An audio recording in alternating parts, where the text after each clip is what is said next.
We live in a world of relentless change. Huge migrations of people to new megacities, filling soaring skyscrapers and vast slums. Ravenous appetites for fuel and food, unpredictable climate change. And all this in a world where the population is still growing. Should we be worried? Should we be scared? How to make sense of it all?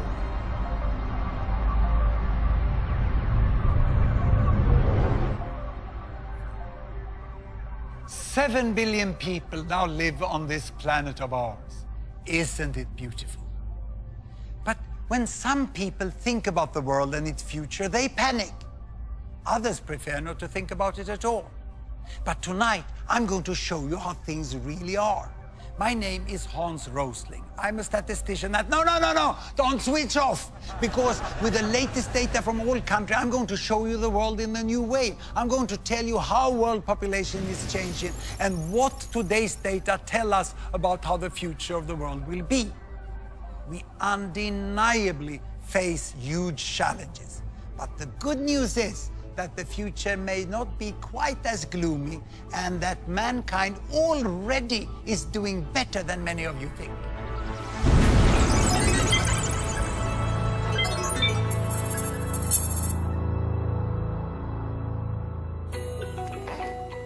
Babies, each one a blessing. But many people think population growth is out of control. Some even talk of a population bomb. Are they right? So where are we with population today, and how did we get here? I'm going to tell you a story about everyone who ever lived. Well, at least during the last some 1,000 years. Here we go. I give you 2 axes. This is time in years, and this one here is world population in billions. In the year 10,000 BC, when the first people were becoming farmers, then the archaeologists estimate that the world population was only 10 million. Imagine 10 million, that's like Sweden today. A world of only Swedes. But then, as the millennia passed by, more farmers, food and people, and great empires could emerge. Egypt, China, India, and finally Europe. And population continued to grow, but very slowly. And I stop here at the year 1800, because 1800, that's when world population became 1 billion. Imagine all that time, the population growth was just with a tiny fraction of a % through thousands of years. But here, 1800, with the Industrial Revolution, everything changed, and population started to grow faster. In little more than 100 years, it reached 2 billion. And then, you know, when I was at school, it was 3 billion. And many people said, the planet cannot support more people. Even experts said that. But what happens was this, you know, we became 4 billion, 5 billion, 6 billion, 7 billion. Imagine, more than half of the world population have been added during my lifetime, and the number is still rising. Most of the population growth in recent years has been in Asian countries, like here in Bangladesh, where the population has tripled during my lifetime, from 50 to more than 150 million. It's now one of the most densely populated countries in the world. Some 15 million already live in the very crowded capital, Dhaka. People here, whether in the city or the countryside, are intensely concerned about the size of families. But a new Bangladesh is emerging. Like the Khan family, Mum Taslima, daughters Tanjina and little Sadia, and Dad Hanan. মহিলাদের সাজার জন্য বহুত time লাগে, পুরুষদের তো এত time লাগে না। হইছে তো রে বাবা, এই যে আবার হাত দিয়ে মুছছে লেলা দিলে কি লাভ হইল? Both Taslima and Hanan come from large families themselves, but they've decided to have just 2 children. বাংলাদেশে এখন একটা স্লোগান আছে যেটা সবার ঘরে ঘরে জানে যে 2টি সন্তানের বেশি নয়, একটি হলে ভালো হয়।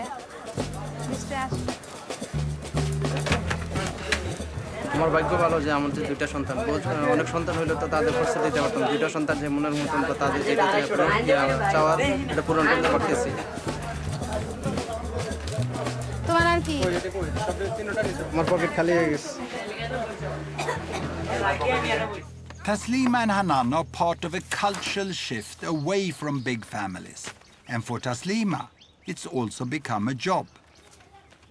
She works for the government family planning service, which employs women like her in every village. She goes door to door to try to help others to have smaller families too. মাসে গেছেন আজকে কতদিন? এইদিকে 5 তারিখে। তারপর আর কোনো পদ্ধতি নেন নাই? তাহলে সমস্যা হবে না? আমার বাচ্চা কোন সময় যাবে? আমার তো মনে করেন হয়তো অনেক দেরিতে বাচ্চা, এই যে তারপরও আপনি এখন তো 2টা বাচ্চা হয়ে গেছে। আমি তো গেলাম না, এবারে সকাল লেগে যাই না। Taslima offers advice, moral support, and most importantly, a range of contraceptives. এগুলো কন্ডম। আপনি তো 3টা মেয়ে, এখন আর বাচ্চা নেবেন? বাচ্চা জন্মদান করার হয়েছে আপনি, আপনার বাবা জানবে কেনা? কষ্ট তো আপনার করতে হয়, কষ্ট তো আর বাবা করে না। কষ্ট কে করে? কষ্ট করলাম, হে যদি ফুলতে লেগেই করে তা আমার কিছু করার আছে। পিল দিয়ে দেই, মাসিক হওয়ার সাথে সাথে খাওয়া শুরু করবে।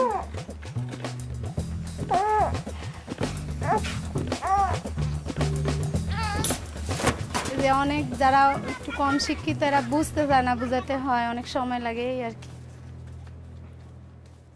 So how successful has Taslima and Bangladesh been in reducing fertility rate? That is, number of babies born per woman.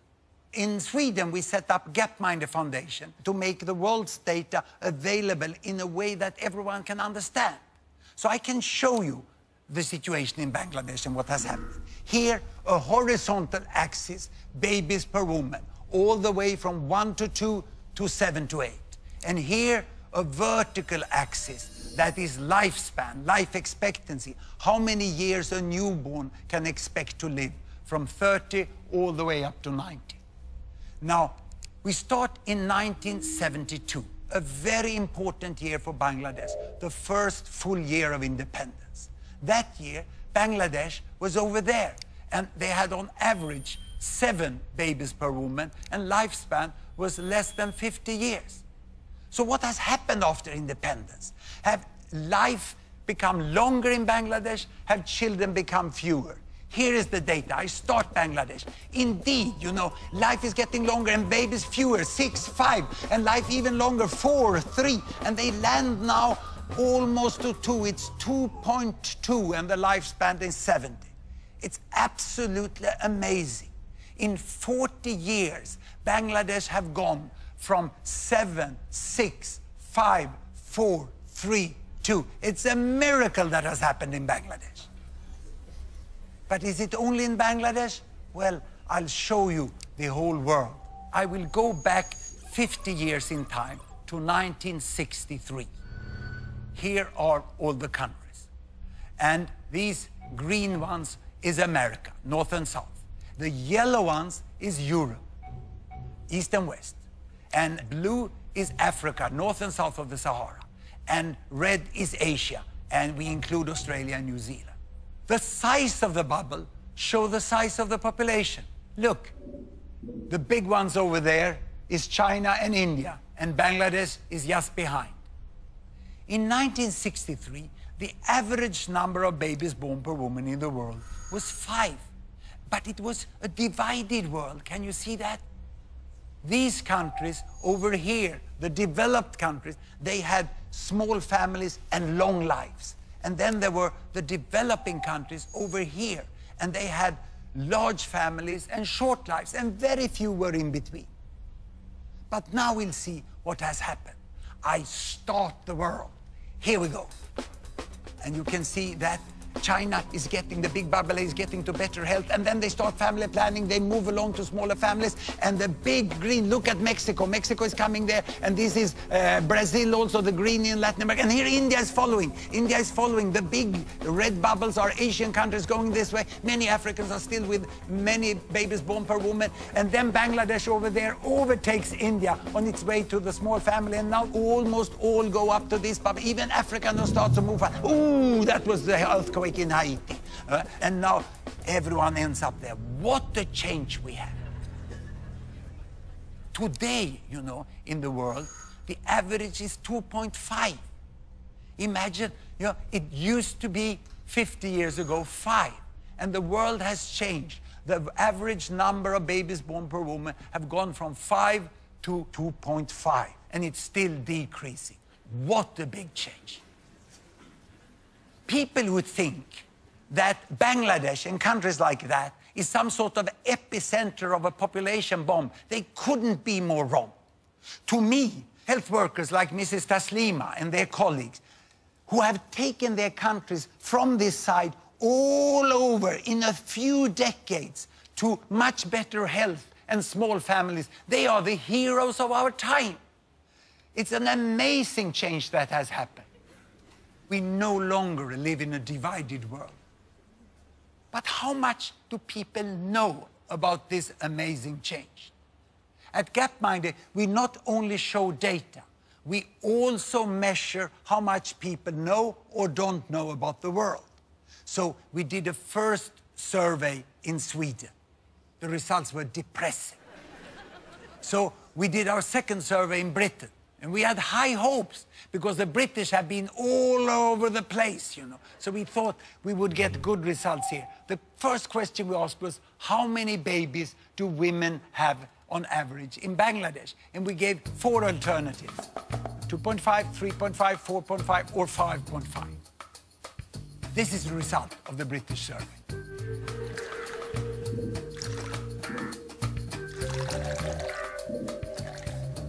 But you know the right answer. It's 2.5. Only 12% of the British got it right. So we thought that perhaps it was those with low education who dragged down the result.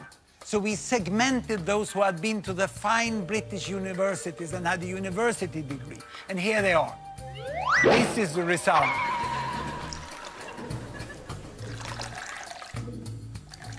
If anything, worse. So now you may conclude that the British lack knowledge about the world. What if I would have asked this chap and his friends? I would have written the different answers on bananas and let them pick 1 banana each, you know. This result I would get. Of course, chimps know nothing about Bangladesh.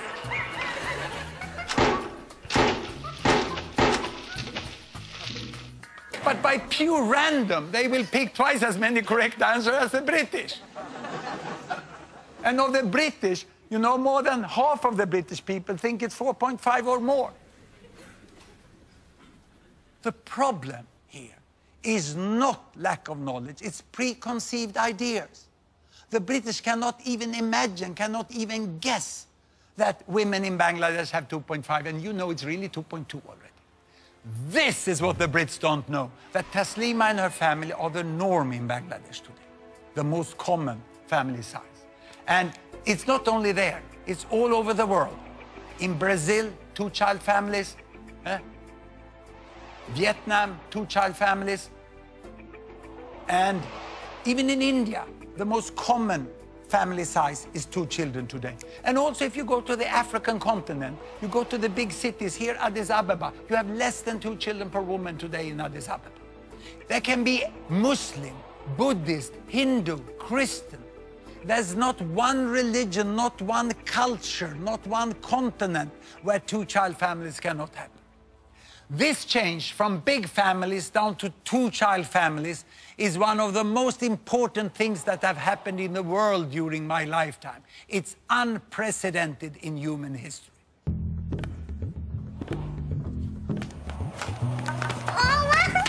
Here we are, back in Bangladesh. Let's find the reasons behind this historic and continuing shift from large to small families.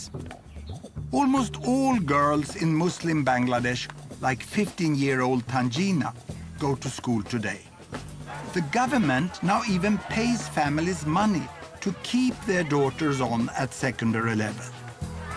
At Tanjina school, boys are now outnumbered by girls. এটা কি পরিবার? এদের খাদ্যের অভাব হবে? আর এদের You could hardly miss the point of this lesson. অভাব পড়বে? এটা কি পরিবার? এদের কি সমস্যা হবে? Education is effective, and there are also new opportunities for Bangladeshi women. Despite continuing inequalities, there are more jobs, and Tanjina is aiming high. আমার স্কুল যেতে খুব ভালো লাগে। আমাদের মায়েদের সময়ে তখন অনেক তাড়াতাড়ি বিয়ে হয়ে যেত, তারা লেখাপড়ার সুযোগ পেত না। কেবল আশা, আমরা এই সম্বন্ধে অনেক আশা করতে পারি যে আমরা ডাক্তার হব, ইঞ্জিনিয়ার হব। More and more young women here are seeing how different things could be for them. তোমরা 17 বছরের বয়সে কি করে বিয়ে করছো যে আমি এটা ভাবতেও পারি না। আমি তো 2 বছরের পরে এটা কিছুতেই সম্ভব না, এত তাড়াতাড়ি বিয়ে। তখন বুঝি নেই, ভুল করছি। এখন তো মানুষ ভুল করে না। তো তোমার কত বছরে তোমার চিন্তা ধরো যে বিয়ে শাদীর চিন্তা ভাবনা? 25 বছর। পড়াশোনা শেষ করে একটা চাকরি, ডাক্তার হয়ে তারপরে। ভালো বুদ্ধি আছে তোমার। ভালো বুদ্ধি আছে। It's wonderful to see Taslima so full of hope for a bright future for her 2 daughters. But one essential transformation underpins the change in Bangladesh. It's a dramatic improvement in child survival.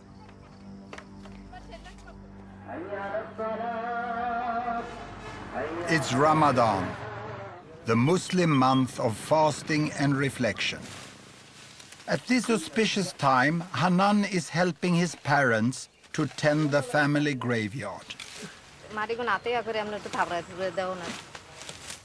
3 of Hanan's siblings died when they were very young. They are buried here. খুব কান্দাকাটি করছি, আসাও গেছি, আইছি, খুব দুঃখের বিষয়। ব্যবস্থা থাকতো, ডাক্তার থাকতো, তো চিকিৎসা করলে একটু তো বাস। মনে পড়ে না, আমি যার দিন বাইছে তো একদিন মনে পড়বো না আমার। Back when Hanan's parents were a young couple, 1 in 5 children in Bangladesh died before they reached 5 years of age. All families lived with a constant fear of losing 1 or more children. আছে বাচ্চা আরেকজন হয়েছে, টুকুরুক মারা গেছে, তারপরে অনেক একটা বাচ্চাই হয়, তাহলে আবার নেও। এইভাবে থেকে এগুলি হয়েছে আর কি। এ সঙ্গে তো আর এই খেয়ালটা করি নাই যে অতিরিক্ত বাচ্চা যে এমনি নিতে আসি, ভবিষ্যতে অন্ধকার হইব না হইব। In the last few decades, Bangladesh has made great progress in basic health, particularly in child survival. Vaccines, treatment of infections, and better nutrition and hygiene have all saved the lives of millions of children. And as parents have come to see that all of their children are now likely to survive, the biggest obstacle to family planning has at last gone. Even in the slums of Dhaka, women now have on average just 2 children.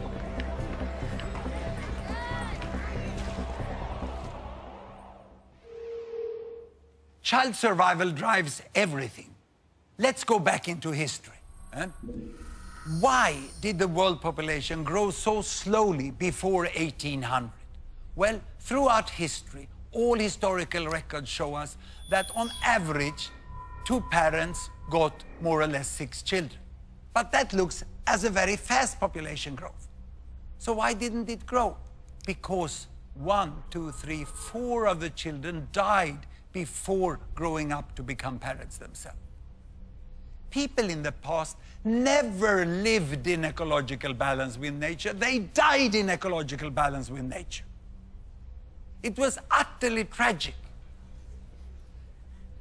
But with the Industrial Revolution, this changed. Better wages, more food, tapped water, better sanitation, soap, medical advances, you know.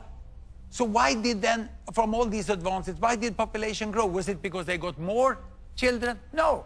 1963, that year when I was at school, actually the number of children per woman had decreased a little in the world to 5.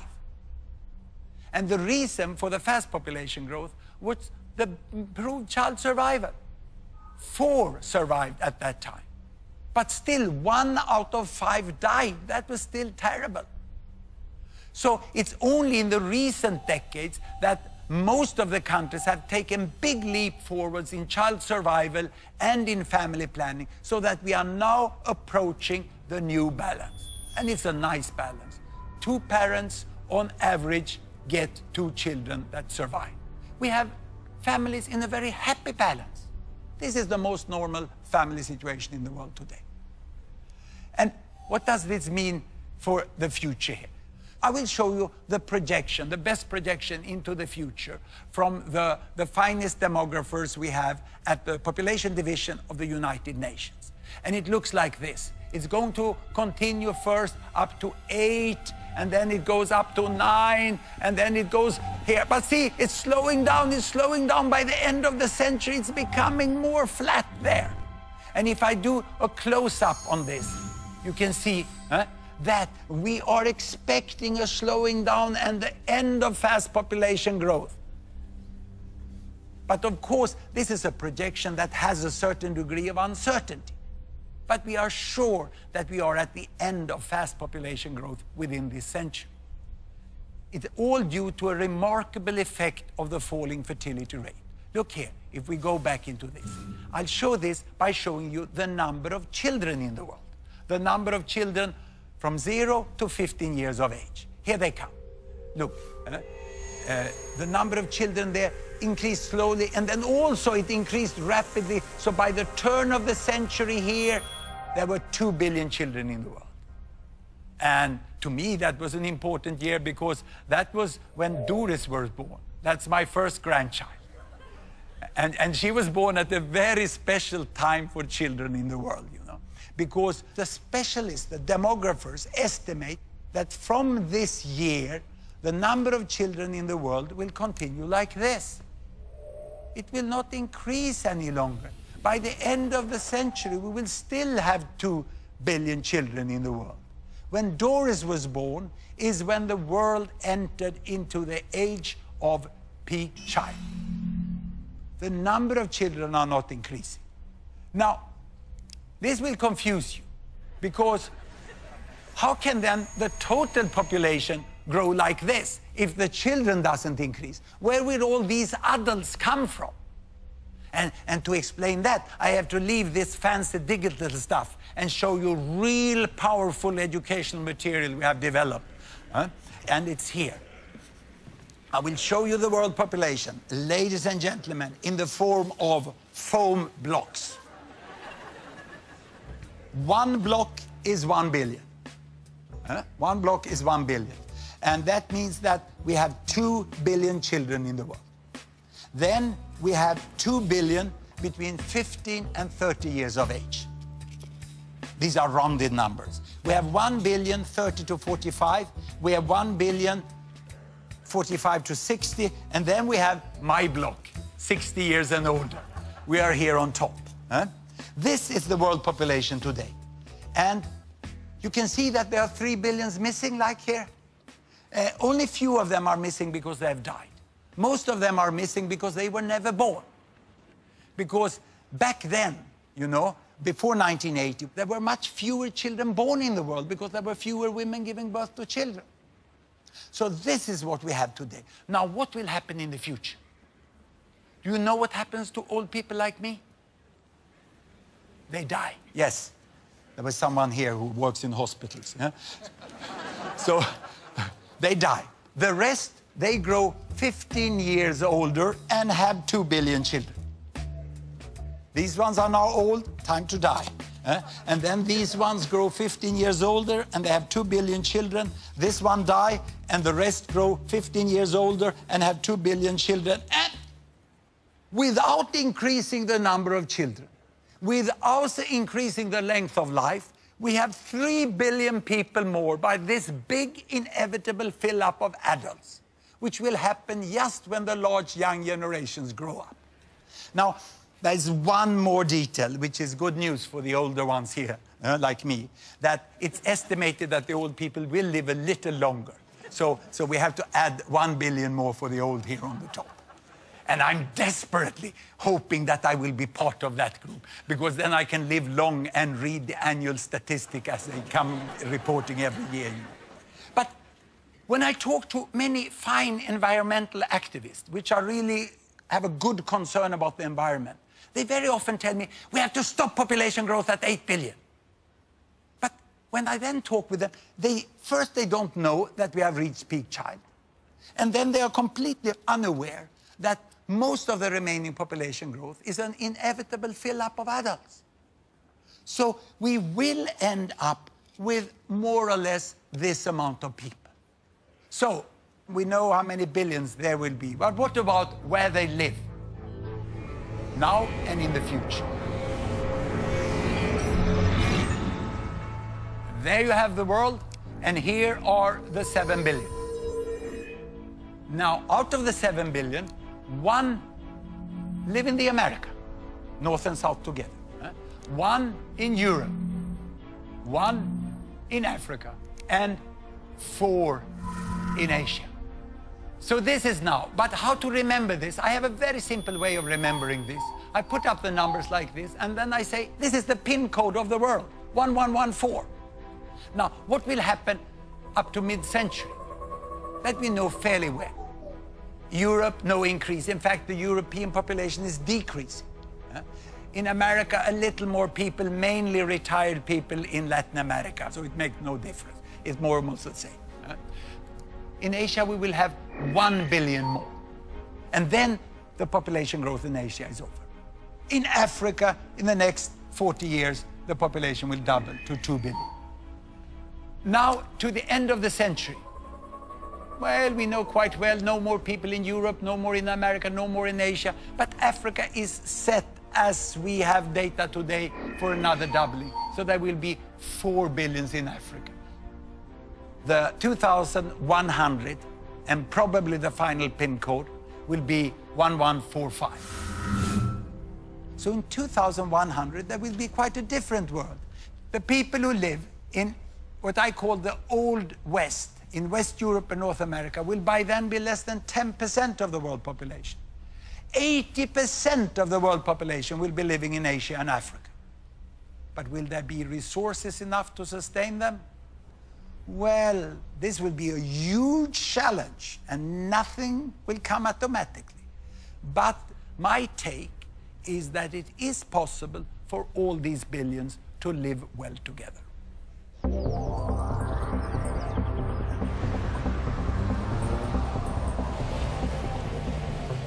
Certainly, it's easy to see the potential for a prosperous and peaceful Asia with 5 billion people. Japan, South Korea, and others are already rich. Following them on the road to wealth are larger and larger parts of China, India, Indonesia, and many other Asian countries. Even in poorer Asian countries, more and more are getting a decent life. But what about a future Africa of as much as 4 billion? Won't most of them be living in terrible poverty? I have seen extreme poverty in Africa. 30 years ago, I spent the 2 most intense years of my life working as medical doctor in one of the poorest countries, Mozambique, on the east coast of Africa. Mozambique had just become independent after a long war against the colonial power Portugal. And my job was to be one of 2 doctors, we were both foreigners, for 300,000 people. And this was the hospital. My wife was also there working as a midwife. This is the entire staff of the hospital. Those with white coats had the chance during the colonial period to get the professional training of at least 1 year. The others, many of them, couldn't even read and write. But they all worked with such dedication and motivation. But the patients came with the worst diseases of extreme poverty, and our resources were often not enough. And especially my skills as a young doctor did not meet the need of the patients. Mozambique is still today a very poor country, but things have improved immensely since I was there 30 years ago.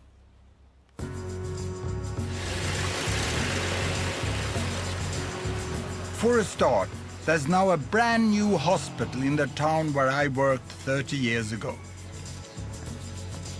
The new, much bigger hospital has 15 doctors, and 11 of them are Mozambicans. All the staff are now well trained.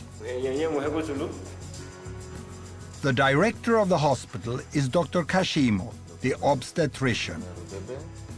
Tudo indica que estamos perante uma gravidez gemelar.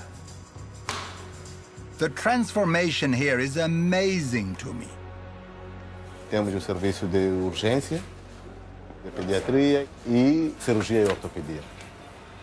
Hoje temos grandes laboratórios, as farmácias que funcionam 24 horas. They routinely save women in childbirth with cesareans, something that was impossible when I was there. E isso hoje em dia nós é possível fazermos cá, com uma equipa que está formada e com bloco operatório com essas condições, que está equipado igual que bloco operatório que está em qualquer lugar do mundo.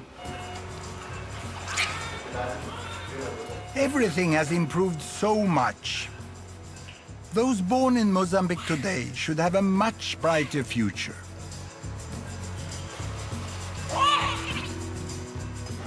Not just because of better health, but a booming economy too, with busy ports and markets, and new industries with lots of new jobs. I know you might be thinking that this good news is just about cities and towns. And it's true. The worst challenge is in the rural areas where most people live. But things are changing here too. Deep in rural northern Mozambique lies the district of Mogovolas. This is home for Olivia, André, and their young family. Like so many other poor people in the world, Olivia and André are farmers, reliant on what they grow for what they eat.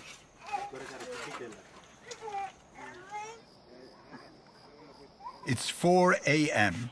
and the day's tasks beckon. André heads straight to the fields. Olivia first goes to fetch water. Both have to walk miles to get anywhere. Well, okay, kastara ora mili. Hey, kapanya to water sak. Ini kastara inta igora pili. Inta kimpia pahiki bolia kilamwe. With no other means of transport, everything has to be carried. Olivia and André have 8 children. Fertility rates are still high in much of rural Africa, and it's the poorest families who have the most mouths to feed. Anything this family can spare, they'll sell. Mi kirero o sofereri masikino lima pe wakule purututu masivali wakule purututu ne nkimpanyere tu parawera permene shikiwe he opanya mzuruku wawera kitihe kabana na akalaba. Yet economic growth is slowly trickling into the countryside. Empagela kitenka kichapele nonela ki kivandri ya kataru. Now André has set his sights on one thing he believes will change everything. Pankerero vela kinamochela weta mahoi kanachinke. Bicycles can make a huge difference to the lives of the rural poor. They save hours every day and get so much more done.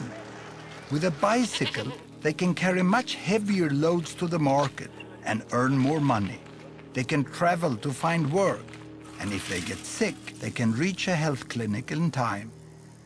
Opora kitume chinka kino riri kino telia pe kino kala normal telia aporoke e chinka etoke hikale chinka etok owe tuyo etoke yo kelonke. Andre and Olivia have been putting money away for 2 years. They haven't quite enough yet.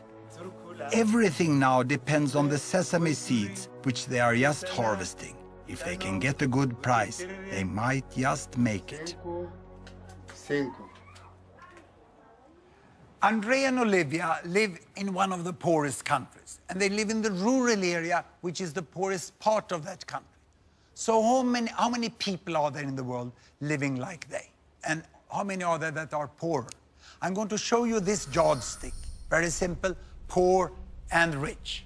And here I have all the 7 billions again.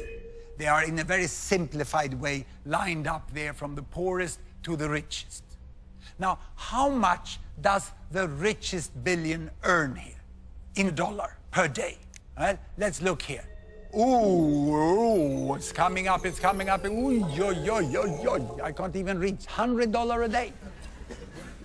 Then let's look at the middle billion, who is exactly in the middle. How much do they earn? It'll come, yes, just 10. And then I go over here to the poorest billion. How much do they get? Well, just 1. This is the difference of the world today. And the economists, they draw a line which they call the line for extreme poverty, a little above $1. That's when you hardly can have enough food to feed the family. You cannot be sure that you have food all days, you know. And 1 billion is clearly below that still. And the second billion is sort of divided by that line. And then the others are above it. Now, the poorest people, they can hardly afford to buy shoes. And when they get shoes, the next thing they will save for is bicycle. This is where Andre and Olivia is. And after bicycle, you will go for the motorbike. And then after the motorbike, it's the car. And I remember when my family got the first car. It was a small gray Volkswagen. The first thing we did was to go to Norway on holiday, because Norway is so much more beautiful than Sweden. It was a fantastic trip. And now I'm in this group. I can go, like the richest billion, we can go on holiday by airplanes. Of course, there are people who are much richer than the airplane people. Some are so rich, so they're even contemplating that they should go as tourists out into space. And the difference in income from the airplane people to the very richest over there is almost as big as it is from the airplane people here, you know, all the way down to the poorest in that side. Now, the most important to remember from this yardstick is this. And I need to show you this, I need my stepladder. Sometimes you need some old, well-functioning technology also. Here.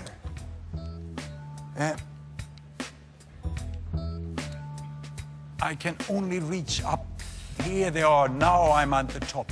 The problem for us living on $100 a day is that when we look down on those who have $10 or $1, they look equally poor. We can't see the difference. It looks as if everyone is living on the same amount of money. And they say, oh, they are all poor. No, I can assure you, because I've met and talked with people who live down here, and I can assure you that the people down here, they know very well how much better life would be if they would move from $1 to $10, 10 times as much income. This is a huge difference, you know. And to understand this, this is what Olivia and Andre is trying to do now. Each little step they take along this line here, you know, from the shoes towards the bicycle, small as it may seem from far distance, make a huge difference in their life. And if Andre and Olivia would get that bicycle, it would speed them along to better life and better wealth up in this end. Today, Andre and Olivia are preparing to sell the sesame crop they've been growing for many months. Pero esa calaya, ya cala 25. Asintano va, o cala un poco normale, only tuma 40, 45. But Andre and Olivia will have to be careful if they are to get paid the proper price. No kala no shuti hiya twale, to kwale venda ya rokunya lewe, vale ipalansa za vale water wanoro vale tsoli kana.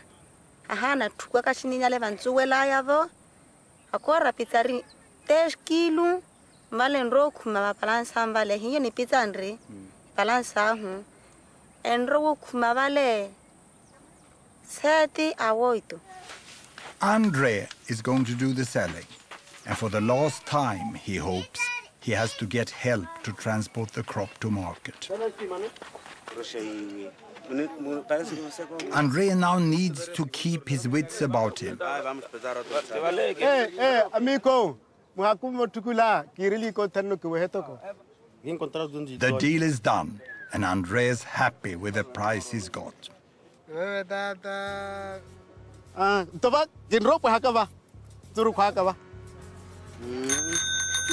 It's the moment the family have worked so hard for. Hola. Yaroa. Hola. Yaroa.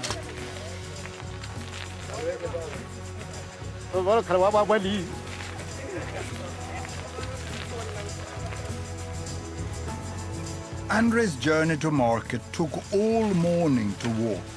Now, in less than an hour, he can ride home.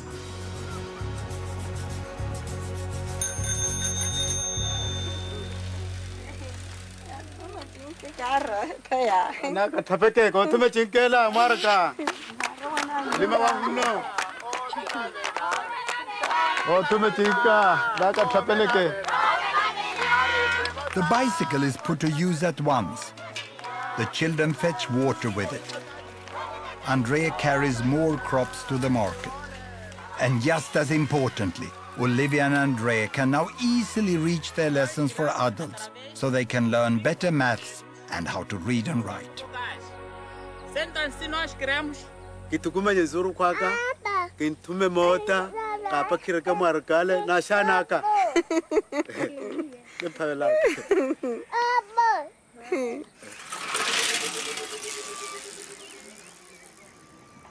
It's so great to see Olivia and Andre pedaling their way out of extreme poverty. And they use the bicycle to go to literacy classes. Education is so important for the progress of people and nations. But how many know what has really happened with education in the world?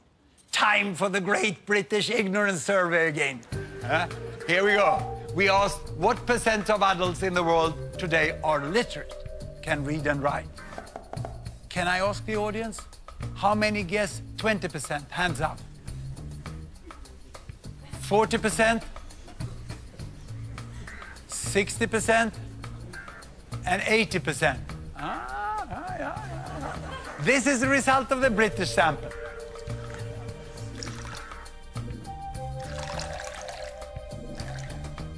Now, by now, you can use the result of the British survey to find out what the right answer is, isn't it? Of course, it's 80% that is the right answer. At least you were clearly better than the British average. Just 80% of the population in the world can read and write today. Literacy is 80%. Actually, the last figure is a little higher. So if I would have compared that with the chimps again, you know? So it's once more, you only get random results from the chimps. But you get 3 times as many correct answers than you get from the British. And now, the university people. Perhaps they know this, or even worse. What on earth are they teaching at British universities? The common view about the world is outdated with several decades. The media have missed to communicate it. But perhaps this is because the world is changing so fast. Ladies and gentlemen, I'm going to give you my all-time favorite graph. I'm going to show you the history of 200 countries during 200 years in less than 1 minute. I have an axis for income. I have an axis for lifespan. I start in 1800 and there are all the countries. And back in 1800, everyone was down in the poor and sick corner. Can you see? Low lifespan, little money. And here comes the effect of the Industrial Revolution. Of course, the countries in West Europe, they are coming to better wealth, but they are not getting much healthier in the beginning. And those under colonial domination doesn't benefit anything in there. They remain there in the sick and poor corner. And now health is improving, health is slowly improving here. It's getting up here, and we are coming into the new century and the terrible First World War, and then the economic recession after that, and then the Second World War. Ooh. And now independence. And with independence, health is improving faster than it ever did in other countries here. And now starts the fast economic catch-up of China and other Latin American countries. They come on here, you know, and India is following there, and the African countries is also following. It's an amazing change that had happened in the world. You know, in the front here, we have now US and UK, but they're not moving so fast any longer. The fast movers are here in the middle. China is moving very fast to catch up. And Bangladesh, look, Bangladesh is already here, now quite healthy, and now starting with fast economic growth. And Mozambique, yes, Mozambique is back there, but they are now moving fast in the right direction. But all this I show you is country averages. What about people? Have people also got a better life? I'm now going to show you something which makes me very excited as a statistician. I'm going to show you income distribution, the difference between people. And to do that, I take the bubbles back 50 years, and then we are going to look only at money. And to do that, we have to expand and adjust the axis, because the richest is so rich and the poorest is so poor. So this will be a bigger difference than between the countries. And what we do now is that we let the country fall down here, this is United States, and spread to show the range within the country. And I take down all the countries in the Americas. And now you can see from the richest person to the poorest person. And the height here shows you how many there are on each income level. And now let's take down Europe. And on top of that, I'm going to put Africa. And finally, the region with most people, on top of everything, Asia. Now, in 1963, the world was constituted by two humps. First, the richest hump. It's like a camel, isn't it? The first hump here with the richest is mainly Europe and the Americas. And the poorest hump over here is mainly Asia and Africa. And the poverty line was there. Can you see how many people there were in extreme poverty 50 years ago? And most of them were in Asia. And people were saying Asia will never get out of poverty. Exactly as some people are still saying about Africa today. Now, what has happened? I start the world. And you can see that many people are born into poverty here, but Asia goes towards higher income, and 1 billion goes out of extreme poverty this way. And the whole shape of the world changed, and the camel is dead. It's reborn as a dromedary. And what you can see here, you know, is the variation from the richest, that is most people in the middle. And there's a much smaller proportion of the world now in extreme poverty. But be careful, it's still a lot of people, more than 1 billion people in extreme poverty. Now the question is, can this move out of extreme poverty now continue for those in Africa and even for the new billions in Africa? I think it's possible, even probable, that most countries in Africa will rise out of poverty too. It will need wise action and huge investment, but it can happen. The many countries of Africa are not all advancing at the same pace. A few are moving very fast, others are stuck in conflict. But most, like Mozambique, are now making steady progress. And what about feeding all the new African people in the future? Yes, there are shortages today, but there is also much potential here. Agricultural yields in Africa are just a fraction of what they could be with better technology. And Africa's rivers are barely tapped for irrigation. One day, Africa could hum with combine harvesters and tractors and grow food for many more billions. And please, don't imagine it's just me who thinks Africa can make it. The United Nations is about to set itself a new official goal, eliminating extreme poverty within 20 years. Everyone understands it's a huge challenge, but I seriously believe it's possible. Imagine if that would happen. Now, what we have seen so far is that the rich end, it moves. And the middle, it moves. But this poorest end is stuck. It's here in extreme poverty we find almost all the illiteracy. Here we find high child mortality and still many babies born per woman. It's like extreme poverty reproduces itself if you don't end it swiftly. But Andre and Olivia and people like them, they work so hard to get away from it. And if they only can get the right help from their government and from the world at large, with things like school, health, vaccines, roads, electricity, contraceptives, then they will manage. But they will mainly manage by their own hard work. Here we go, you know, go on, follow Andre and Olivia across the line, you know. It is possible within some decades, yes. But getting out of poverty is just the beginning. People want to continue along this line to a good life. But what does a good life mean? For most people in the world, the good life they are striving for will mean more machines and much more use of energy. So there's a problem, because all this adds to one of the great threats for the future, severe climate change. 80% of the energy the world uses is still fossil fuels. And the science shows that the climate may change dramatically in the future because of the carbon dioxide emission from continuing to burn all these fossil fuels. I'm not the best person to tell you how bad climate change will be, nor am I a specialist on how to prevent it. What I can do is to show you data to make you understand who is the one that emits the carbon dioxide. I will show this. You remember the yardstick from the poorest billion to the richest billion, from the one who hardly can afford shoes to the one who fly with airplanes. Now, this shows the total amount of fossil fuel used in the world during 1 year. Coal, oil, and natural gas. And it represents more or less the total emission of carbon dioxide. Now, how much of that is used by the richest billion? Half of it. Now, the second richest billion? Half of what's left.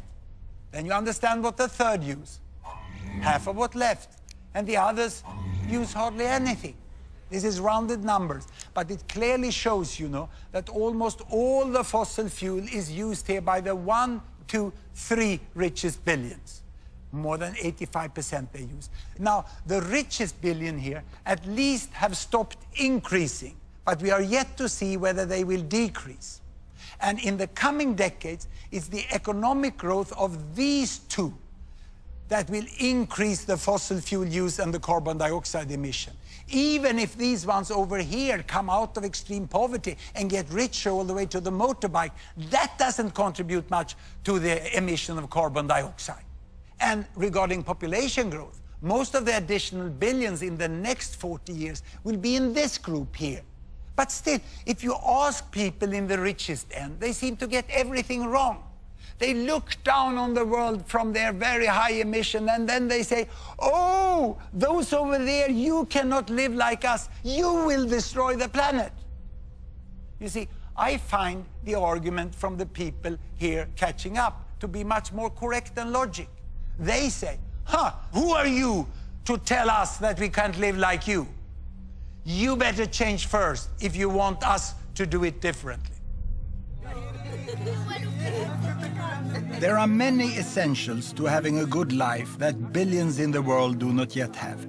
Andreas village and house, and so many like them, don't even have electricity. Mozambique has huge coal reserves. And if it and the other poorest countries build affordable new power stations burning coal for electricity and industry, I don't think anyone who emits more carbon should interfere.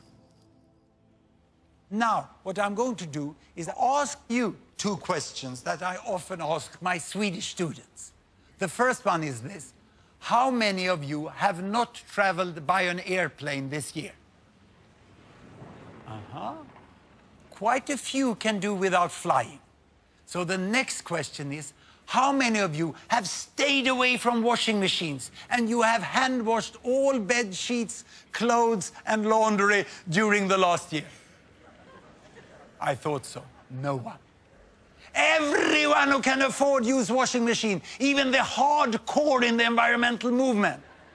And I still remember the day when my family got the washing machine. It was the 1st of November, 1952. Grandma was invited to be the first to load the machine. She had hand washed her entire life for a family of 9. And when she loaded the machine, she sat down on a footstool and she watched the entire program during 1 hour. She was absolutely mesmerized. For my mother, it also meant a lot of more free time to do other things.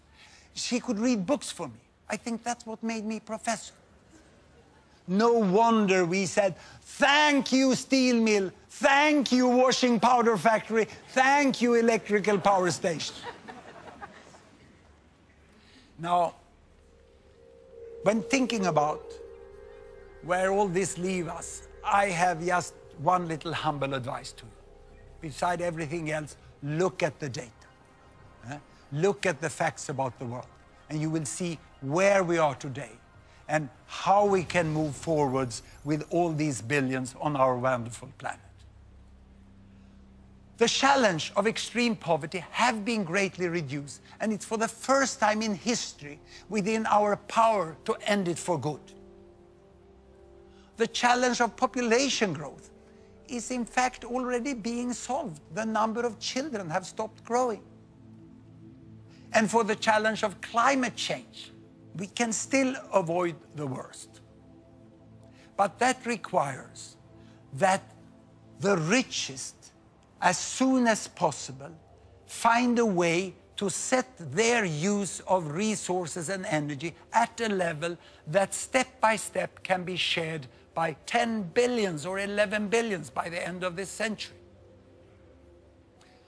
I've never called myself an optimist, but I do say I'm a possibilist. And I also say the world is much better than many of you think. Thank you very much.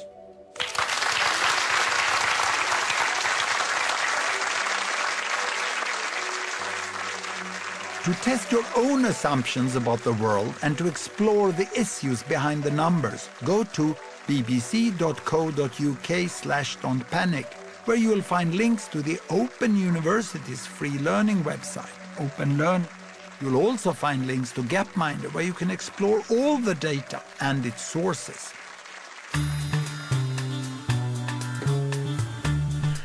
And the realities of population growth in developing world countries later, when BBC Two heads to the Philippines and the world's busiest maternity ward in Manila at 11:20. But next, we'll mock the week again.